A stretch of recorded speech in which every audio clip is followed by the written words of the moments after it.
কোনো সৃষ্টির কাছে যাররা পরিমাণ কিচ্ছু পাওয়ার আশা করবেন না। একটু আশা করবেন, আপনি কষ্ট পাবেন। কারো কাছে কোনো আশা করতে যায় না, শুধু আল্লাহর কাছে আশা করেন। সমস্ত কাজের প্রতিদান আল্লাহর কাছে চান, পরকালে আপনি সুখে থাকবেন ইনশাআল্লাহ। শেষ হাসি আপনি হাসবেন ইনশাআল্লাহ। এছাড়া আমি কোনো সলিউশন দেখি না ভাই। আমি কলিজা থেকে কথাগুলো বললাম আপনাকে,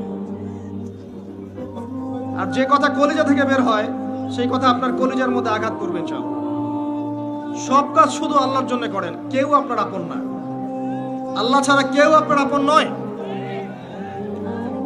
আপনি ভুল করবেন যদি আপনি অন্য কাউকে আপন মনে করেন। আপনার পলিটিক্যাল লিডার, আপনার প্রশাসনের স্যার, আপনার পরিবারের স্ত্রী, আপনার সন্তান, হাবি জাবি যা যা আছে, যদি মনে করেন আমার আপনজন, আপনি ভুল করবেন। সবাই সবার স্বার্থ চেনে, সবাই সবার স্বার্থ চেনে। শুধু আল্লাহ আপনাকে নিঃস্বার্থভাবে ভালোবাসেন, আল্লাহ পাক স্বার্থ চান না। সব মিলিয়ে সমাজটা আগের মতো নাই। এটা ইসলামিক সমাজ। আমরা 90% মুসলিমের দেশে বাস করি। এটা ইসলামিক সমাজ। দুই চোখ দিয়ে দেখেন, আমি আপনাকে এক চোখ দিয়ে দেখতে বলছি। এক চোখ দিয়ে দেখলে মনে হবে সব ঠিক আছে, ভিতর থেকে দেখেন কিচ্ছু ঠিক নাই। আরো উঁচু লেভেলে চলেন, আপনাকে জিও পলিটিক্যাল জায়গায় নিয়ে যায়। নবী সাল্লাল্লাহু আলাইহি ওয়াসাল্লাম শেষ জামানার ফিতনাগুলোর মধ্যে অনেক ফিতনার কথা বলেছেন, যে মেয়েদের সংখ্যা বাড়বে, ছেলেদের সংখ্যা কমবে, মেয়েরা পুরুষের পোশাক করবে, পুরুষেরা মেয়েদের পোশাক করবে, মহামারী বাড়বে, জলোচ্ছ্বাস বাড়বে, ভূমিকম্প বাড়বে, আপনার জেনা বাড়বে, মাদক বাড়বে, সব বলেছেন। আরেকটা বড় কথা বলেছেন, সেটা হচ্ছে হত্যা বাড়বে, হারাজ, ফিতনা, হারাজ বাড়বে। আর ফিতনা আশাদ্দু মিনাল কতল, হত্যা বাড়বে, হত্যা। পুরো বিশ্বে তাকিয়ে দেখেন খালি হত্যা আর রক্তপাত আর রাহাজানি আর কাটাকাটি আর মারামারি। হাদিসে এসেছে 3/1 মানুষই মারা যাবে। 3/1 মানুষ যুদ্ধ বিগ্রহে মারা যাবে। 1 রোগ বালাই মহামারীতে মারা যাবে। 1 মানুষ বাকি থাকবে। কত বছর পরে এগুলো হবে এটা নিয়ে আমাকে জিজ্ঞাসা করেন না, সামনে হবে এটা নিশ্চিত থাকেন। বড় বড় ভূমিকম্প অপেক্ষা করছে পৃথিবীর পূর্ব দিকে একটা, পশ্চিমে একটা, মাঝখানে একটা। নিউক্লিয়ার যুদ্ধ অপেক্ষা করছে সামনে। একটা যদি পড়ে পৃথিবীর একটা অংশ উড়ে যাবে, মেসাকা। এবং সামনে এই ফিতনাগুলো আরো বাড়তে থাকবে। পৃথিবী সংকুচিত হবে, জনসংখ্যা কমবে, যুদ্ধ বিগ্রহ বাড়বে, আপনার ফ্রেশ খাবার আপনি কম পাবেন, ফ্রেশ এয়ার কম পাবেন, আপনার টাকার মান কমবে। সাস্টেনেবল অ্যাসেট আপনি এখন যদি করে রাখতে না পারেন, ভবিষ্যতে পস্তাবেন। অনেক সমস্যা আসবে সামনে, এবং যত ভাইরাসগুলো দেখছেন আরো ভাইরাস আসবে। পৃথিবী এই অবস্থা থাকবে না। তার আগ পর্যন্ত হয়তোবা আল্লাহ যদি চান ছোট ছোট পরিসরে কিছু কাজ হতে পারে। বৃহৎ পরিসরে যেমনটা উমর রাদিয়াল্লাহু আনহুর সময় ছিল, এমনটা এই বিশ্ব আর কখনো দেখবে বলে আমি মনে করি না। আল্লাহু আ'লাম বিস-সাওয়াব, কিন্তু আমি এটা মনে করি না। এটা আমার মত, আর আমার মত আপনার মানার কোনো দরকার নাই।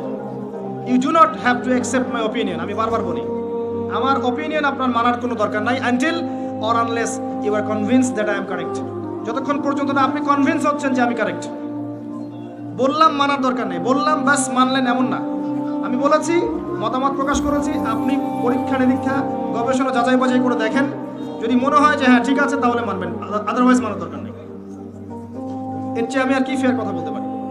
প্রিয় ভাইয়েরা, চতুর্মুখী ফিতনায় আপনি জর্জরিত আছেন। আপনার ধর্ম, আপনার পরিবার, আপনার সমাজ, আপনার পলিটিক্স, আপনার জিও পলিটিক্স, ইকোনমিক সেকশন, প্রতিটা সেকশনে ফিতনা আছে। আসসালামু আলাইকুম ওয়া রাহমাতুল্লাহি ওয়া বারাকাতুহু। আমরা আবারও প্রশংসা জ্ঞাপন করছি আল্লাহ পাকের দরবারে, যে আল্লাহ পাক আজকে আমাদেরকে এই মজলিসে আসার তৌফিক দান করেছেন। সকলেই বলি আলহামদুলিল্লাহ। দরুদ এবং সালাত বর্ষিত হোক মহান আল্লাহ প্রেরিত সর্বশেষ নবী এবং চূড়ান্ত নবী, মানবতার মুক্তির দূত মুহাম্মদুর রাসূলুল্লাহ সাল্লাল্লাহু আলাইহি ওয়াসাল্লামের প্রতি।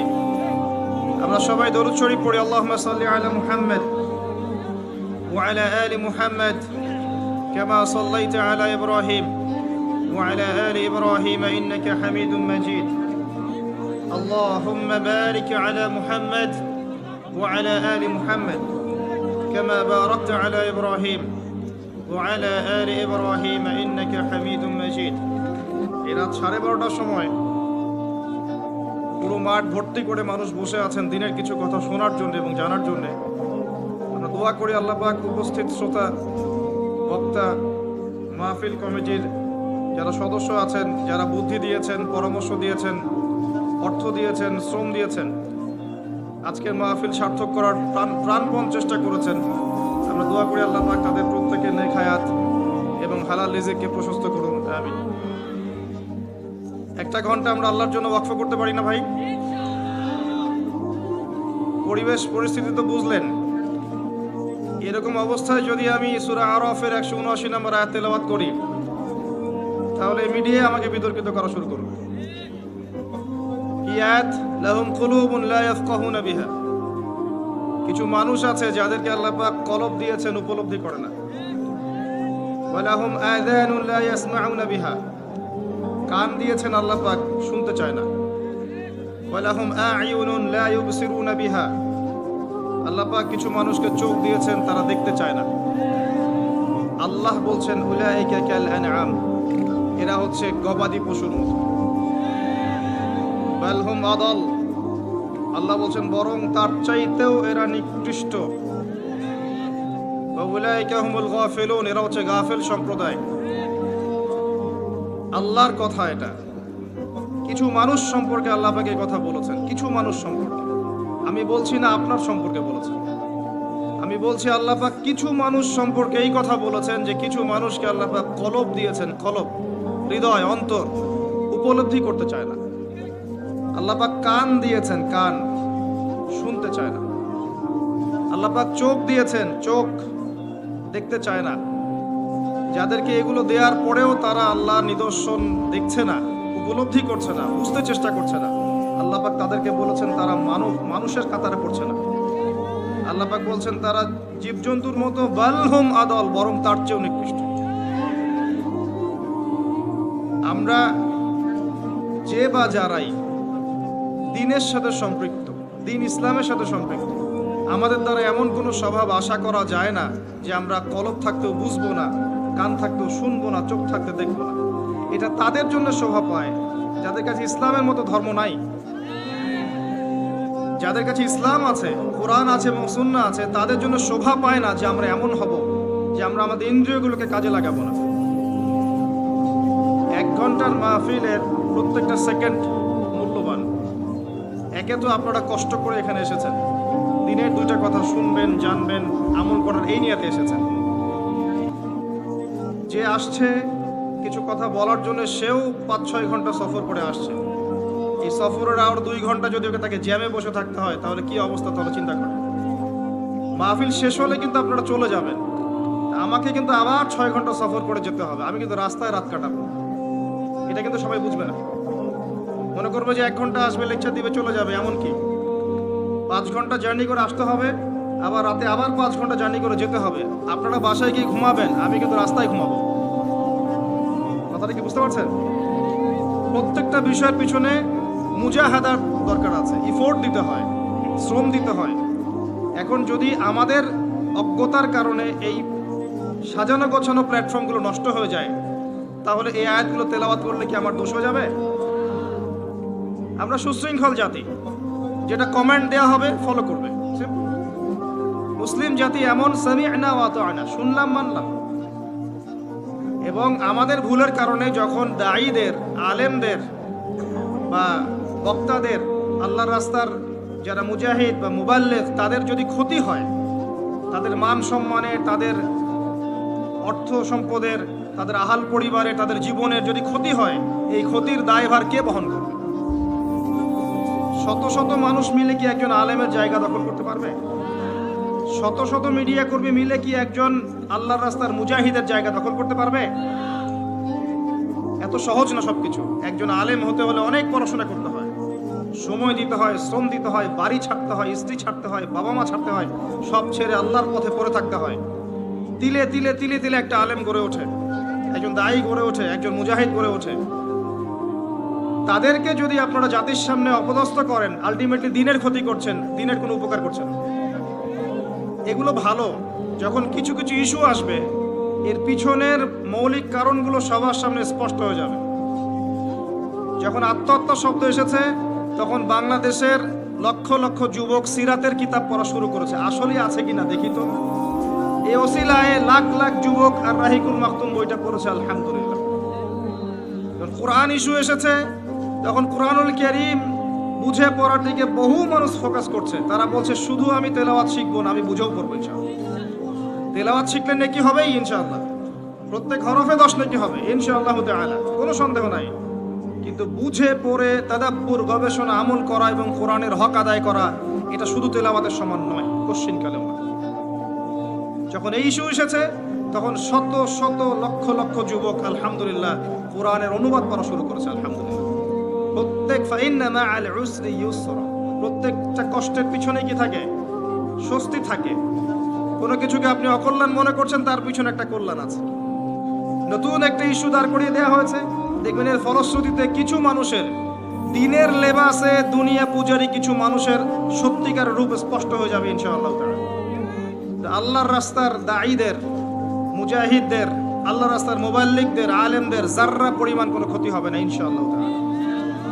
আল্লাহ রাব্বুল আলামিন যাকে কবুল করে নেন, যে জাতিকে কবুল করেন, যে ব্যক্তিকে কবুল করেন, যে সমাজকে কবুল করেন, পৃথিবীর সারা শক্তি মিলেও তার কোনো ক্ষতি করতে পারবে না। কবুলিয়াত আল্লাহর পক্ষ থেকে আসে, কোনো ষড়যন্ত্র কবুলিয়াতকে ধ্বংস করতে পারে না। ইব্রাহিম আলাইহিস সালাম জীবিত নেই, তার আদর্শ কিয়ামত পর্যন্ত থাকবে ইনশাআল্লাহ। মুহাম্মদ সাল্লাল্লাহু আলাইহি ওয়াসাল্লাম জীবিত নেই, তার আদর্শ কিয়ামত পর্যন্ত থাকবে ইনশাআল্লাহ। আমাদের ইমাম আবু হানিফা রাহিমাহুল্লাহ, তাকে জেলখানায় বিষ প্রয়োগে হত্যা করা হয়েছে। আজকে কি হানাফি মাযহাব মরে গেছে? ইমাম আহমদ বিন হাম্বল রাহিমাহুল্লাহকে পিটানো হয়েছে, রাস্তায় রাস্তায় ঘোরানো হয়েছে। তার কি হাদিসের সমস্ত কিতাব নষ্ট হয়ে গেছে? ইমাম বুখারী, মুসলিম, তিরমিজি, নাসাই, আবু দাউদ, ইবনে মাজাহ কেউই নেই জীবিত। তাদেরকে পারিবারিক, সামাজিক, অর্থনৈতিক, রাষ্ট্রীয় সমস্ত নির্যাতন সহ্য করতে হয়েছে। তারপরেও কি তাদের আদর্শ থেমে গেছে? এত দূরে যাচ্ছেন কেন? ইসলামিক যখন খেলাফা ছিল, তখন ইসলামের খেলাফা প্রতিষ্ঠার জন্য যেসব আলেমরা, যেসব রাষ্ট্রনেতারা, যেসব সামাজিক নেতারা কাজ করেছিল, বীর যোদ্ধারা, তাদের স্মৃতিকে মানুষ ভুলে গেছে? সাহাবায়ে কেরাম রাদিয়াল্লাহু আনহুম আজমাইন, তাদের রেখে যাওয়া আদর্শকে মানুষ ভুলে গেছে? মানুষ পৃথিবী থেকে চলে গেলেই যে তার আদর্শ চলে যাবে এমন নয়। আল্লাহ যাকে কবুল করবেন, তার কথা, তার কর্ম, তার লিখনি, তার মুজাহাদা কিয়ামত পর্যন্ত থাকবে ইনশাআল্লাহ তাআলা। এটাই কবুলিয়াত। এটাকে ভিতরে এবং বাহিরে ষড়যন্ত্র দিয়ে নষ্ট করা যাবে না ইনশাআল্লাহ। আল্লাহ রাব্বুল আলামিন যদি আপনার সাথে থাকেন এবং আপনি যদি হকপন্থী হন, আপনি যদি অনেস্ট হন, সৎ হন এবং হক হয়ে থাকেন, এবং আল্লাহ যদি আপনার সাথে থাকেন, আল্লাহ যদি জানেন যে আপনি সত্য, আপনি হক, বাকিরা বাতিল, বাতিল শক্তি একসাথে মিলেও আপনার যাররা পরিমাণ ক্ষতি করতে পারবে না। আপনাকে আল্লাহ পাক নিশ্চিত মৌতের হাত থেকে ফিরিয়ে আনতে পারবেন ইনশাআল্লাহ।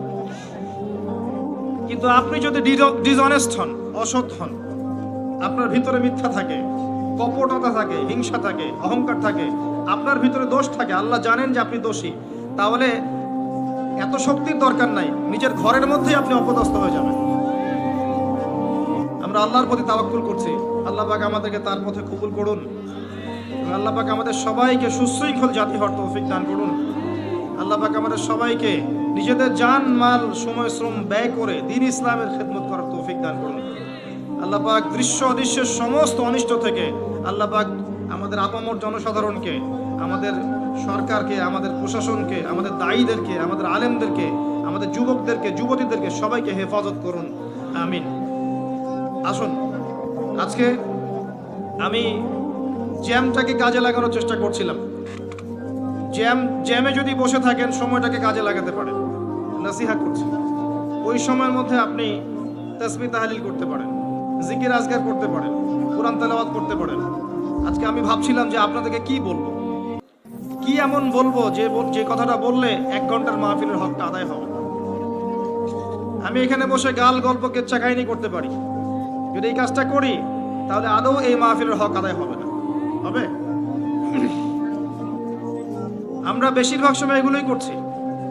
মাহফিলে বসে আমরা যা করছি, কেচ্চা কাহিনী শোনাচ্ছি, গাল গল্প করছি, অলিক কথাবার্তা বলছি, একে অপরের সমালোচনা করছি, একটা কনস্ট্রাকটিভ লেকচার দেওয়ার চেষ্টা করছি না। একটা গঠনমূলক কথা বলতে 1 ঘন্টার দরকার হয় না আসলে, জানেন? বিদায় হজের ভাষণ নবী সাল্লাল্লাহু আলাইহি ওয়াসাল্লাম দিয়েছেন, দেন নাই? 15 থেকে 20 মিনিটের ভাষণ। কত মিনিট? হায়েস্ট হবে 15 থেকে 20 মিনিট বা আধা ঘন্টার ভাষণ। কয়েকটা ভাষণ ছিল, তার মধ্যে একটা মেজর ভাষণ আছে। এই আধা ঘন্টার ভাষণে নবী সাল্লাল্লাহু আলাইহি ওয়াসাল্লাম যা বলেছেন, আমি সারা জীবনে সে কথা বলে শেষ করতে পারবো না। আল্লাহু আকবার। গঠনমূলক কথা হলে, মৌলিক কথাগুলো যদি মানুষের কাছে বলা যায়, এত বেশি সময়েরও দরকার হয় না। আর একটা মাহফিলের মধ্যে সব বিষয় বলা তো সম্ভব না। সম্ভব কিছু মৌলিক বিষয় উপস্থাপন করা সম্ভব, যেগুলো পরবর্তীতে আপনারা খুতবায় শিখবেন, দার্সে শিখবেন, আপনার তালিমে শিখবেন, অন্যান্য অনেক যে অপশনগুলো আছে এগুলোতে শিখবেন, বিস্তারিত মাহফিলে শিখবেন মৌলিক বিষয়গুলো। এতে করে জনগণকে ইসলামের ক্ষেত্রে উজ্জীবিত করে রাখা হয় যে ইসলাম এখনো টিকে আছে জমিনের মধ্যে, এবং ইমানের চর্চা হয়, রিচার্জ হয়, আমার জন্যও হয়, আপনার জন্য হয়। আল্লাহ পাক আমাদের সবাইকে ইমান তাজা করার তৌফিক দান করুন। চতুর্দিকে একটু তাকাবেন, এবং তাকানোর জন্য আমি আপনাকে বলবো দুইটা চোখ খুলতে হবে। আমাদের কি দুই চোখ আছে? জি, আমাদের দুইটা চোখ আছে। আমি যদি বলি আবু জেহেল, নাম শুনেছেন? আলী রাদিয়াল্লাহু আনহু, নাম শুনেছেন? আবু জেহেল নবী সাল্লাল্লাহু আলাইহি ওয়াসাল্লামের উপরে নাজিলকৃত কোরআনকে চিনতে পারলো না। পারলো? আলী রাদিয়াল্লাহু আনহু পারলেন। বাহ্যিকভাবে তাদের দুইজনের চোখে কি কোনো সমস্যা আছে? আবু জেহেল চোখে দেখতে পায়, আলী রাদিয়াল্লাহু আনহু পায়। দুইজনকে ডাক্তারের কাছে পাঠান, ডাক্তার বলবে দুইজনের চোখই সমান, কোনো সমস্যা নাই। ঠিক না ঠিক? কিন্তু আবু জেহেলের কোন চোখ অন্ধ, যেই কারণে সে সত্যকে চিনতে পারলো না? উত্তর দেন। কোন চোখ? কলবের চোখ। লাহুম কুলুবুন লা ইয়াফকাহুনা বিহা, এই যে কলবের চোখ। সর্বপ্রথম আমাদের কলবের চোখটাকে আগে জিন্দা করতে হবে, যদি আপনি চতুর্দিকের ফিতনাগুলোকে রিকগনাইজ করতে চান।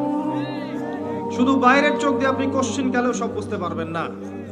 বাইরের চোখ দিয়ে আপনি দেখবেন পরিবার সুন্দর আছে, পরিবারে বাড়ি হচ্ছে, গাড়ি হচ্ছে, টাকা পয়সা হচ্ছে, সব ঠিক আছে, পরিবার সুন্দর, মাশাআল্লাহ। বাইরের চোখ দিয়ে আপনি দেখবেন আপনি 5 ওয়াক্ত নামাজ পড়ছেন, জুমার দিন যাচ্ছেন, ঈদের দিন যাচ্ছেন, রমজান মাসে রোজা রাখছেন, সুযোগ পেলে হজ উমরা করছেন, আপনি মাশাআল্লাহ পাক্কা মুসলিম মনে হবে আপনার কাছে। বাহ্যিক চোখ দিয়ে দেখলে মনে হবে আমি ইকোনমিক লাইফে খুব ভালো, ব্যবসা করে খাচ্ছি, একটু সুদ না হয় খাচ্ছি, ঘুরিয়ে ফিরিয়ে এটাকে জায়েজ করে নিচ্ছি, একটু না হয় মানুষের সম্পদ নিয়েই নিলাম, তার জন্য দোয়া করে দিব, কি সমস্যা? বাহ্যিক চোখ দিয়ে দেখলে আপনার কাছে মনে হবে ঠিক আছে আমি হালাল খাচ্ছি, হারামের লেশ মাত্র নাই আমার রিজিকের মধ্যে। বাহ্যিক চোখ দিয়ে আপনি দেখলে মনে করবেন বিশ্ব এগিয়ে যাচ্ছে, বিশ্বের অর্থনীতি, রাজনীতি সব এগিয়ে যাচ্ছে, আপনার কাছে মনে হবে এমন, মনে হবে মানুষ পৃথিবী ধ্বংস হয়ে গেলে এরপর মঙ্গল গ্রহে গিয়ে থাকবে, তারপর আরেকটা গ্রহে থাকবে, তারপর আরেকটা গ্রহে থাকবে, মানুষের মৌত হবে না। এগুলো মনে হবে বাহ্যিকভাবে। বিশ্ব এগিয়ে যাচ্ছে, আমরাও এগিয়ে যাচ্ছি, এখন সায়েন্সের যুগ, টেকনোলজির যুগ, সায়েন্টিফিক রেভলিউশনের যুগ, একটা উন্নত সভ্যতা আমরা বাস করছি, আপনার কাছে মনে হবে যদি বাহ্যিক চোখ দিয়ে সব দেখেন। কিন্তু ভেতরের চোখ দিয়ে দেখলে আপনি বুঝতে পারবেন, বাহ্যিক জ্ঞান এবং ভেতরের চোখ দিয়ে দেখলে বুঝতে পারবেন প্রতিটা সেকশনে আপনি ফিতনায় জর্জরিত আছেন। আমি আপনাকে আজকে প্রথমে কিছু ফিতনার দিকে নিয়ে যাব, তারপরে আমি সলিউশনের দিকে আসার চেষ্টা করব কি করা যেতে পারে। যদিও আমি আপনাকে 100% সলিউশন দিতে পারবো না, আমার সেই জ্ঞানও নাই, সেই ইলম ও প্রজ্ঞা আমার মধ্যে নাই, এবং আমি নিজেকে যোগ্যও মনে করি না। প্রত্যেককে যার যার জায়গা থেকে ভাবতে হবে যে সলিউশন কি হতে পারে। কারো দিকে যদি তাকিয়ে থাকেন মুকাল্লিদের মতো আপনি ব্যর্থ হবেন, কারণ সবাইকে সঠিক পথ দেখানোর মতো মানুষের খুব অভাব এখন। যাদেরকে মনে হচ্ছে আপনার জাতির কান্ডারি, দাড়ি টুপির লেবাসে, ভিতরে ইসলাম নাও থাকতে পারে, আপনি জানেন না। অতএব নিজ নিজ ফিকির নিজেকে করতে হবে।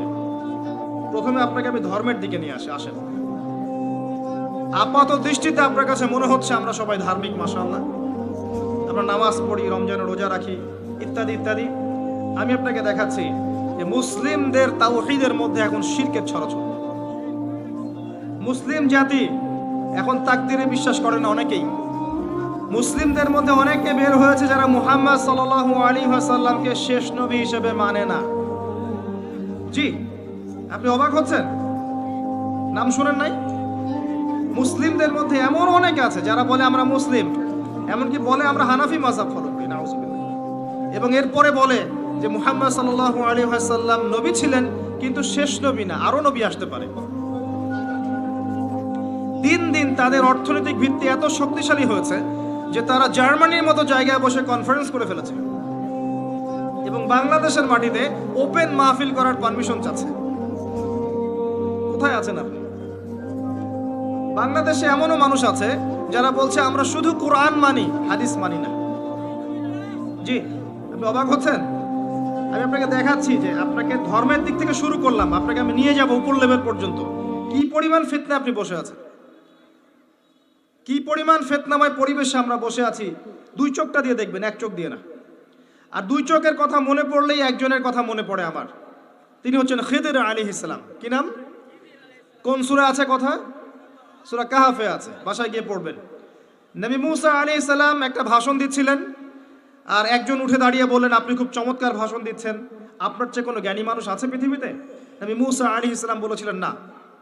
আল্লাহ পাক ধরলেন তোমার চেয়ে জ্ঞানী মানুষ আছে, তার নাম খিদির। নবী মুসা আলাইহিস সালাম বললেন কোথায় কোথায় তিনি? আমাকে ঠিকানা দেন, আমি তার সাথে সাক্ষাৎ করব, আমি তার কাছে জ্ঞান শিখব।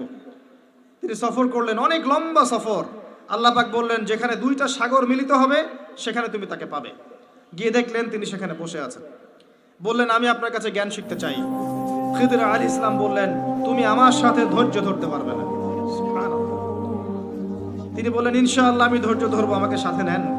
আচ্ছা ঠিক আছে চলো। যেতে যেতে নৌকা ফুটা করে ফেললেন। কে ফুটা করলেন?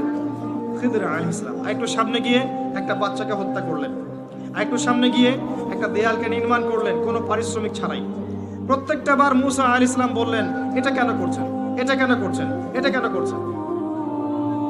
আর খিদির আলাইহিস সালাম কারণ পরে ব্যাখ্যা করলেন যে মুসা তোমার সাথে আমার আর পথ চলা হলো না, তবে কারণটা আমি বলে দিচ্ছি। কারণ হচ্ছে নৌকা এই কারণে ফুটা করেছি, না হলে জলদস্যু নৌকা নিয়ে যেত। এই বাচ্চাকে হত্যা না করলে বাচ্চা বড় হয়ে বড় কাফের হতো, এবং দেয়াল নির্মাণ না করলে ওই দেয়ালের নিচে দুইজন এতিম বালকের পৈতৃক সম্পত্তি আছে, এটা মানুষ নিয়ে চলে যেত।